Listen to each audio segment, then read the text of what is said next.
is exercise 4.6. This was your problem for the week, and I wanted to go over it with you very quickly.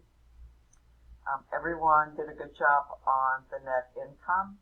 That was the rent earned minus the expenses, which were the salaries, the insurance, the office expense, the bike repair expense, and the depreciation expense. So the question was to determine the amount that should be entered on net income line of the worksheet. So the answer was 17,732. The next question was to, and here's the setup of the, let me show you the setup of the net income is right here, and just a little bit, it's right here. You took the 143 minus each one of the expense accounts, because they're asking you to put it in worksheet format like we did in class the other day. So you totaled out the 143, you totaled out the expenses, and then the balancing number is the net income, the 17,732. And you'll notice that these are not equal, so you have to find the difference to have an equal number, and that becomes your net income. Then the next instruction was to use to complete the closing entries.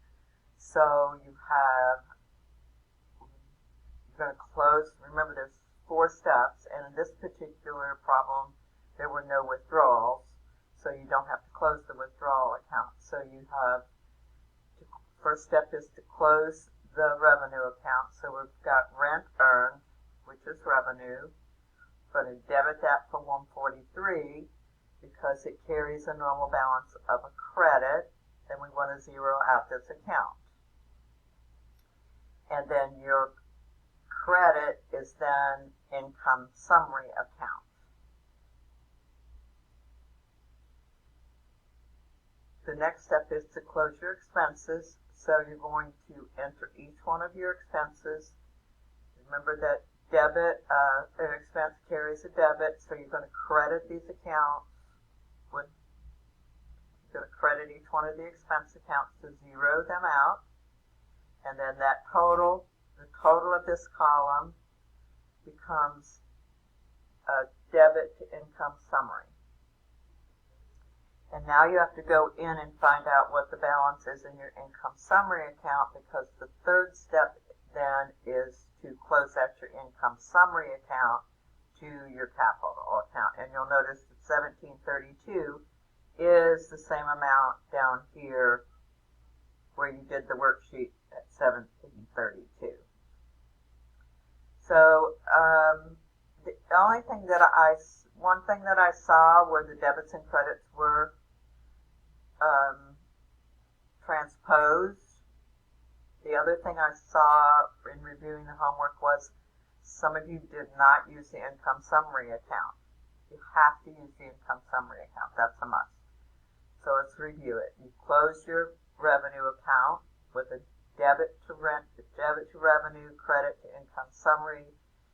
Second step, close your expense account, debit your income summary, credit all your expenses, find the balance in your income summary account, close your income summary account.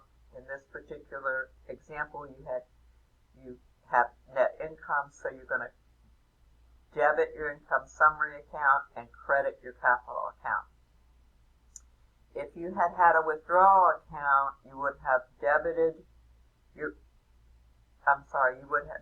income summary and credited, we would have debited the capital account and credited the withdrawal account. And that would have brought the withdrawal account to zero. Let me know if you have any questions.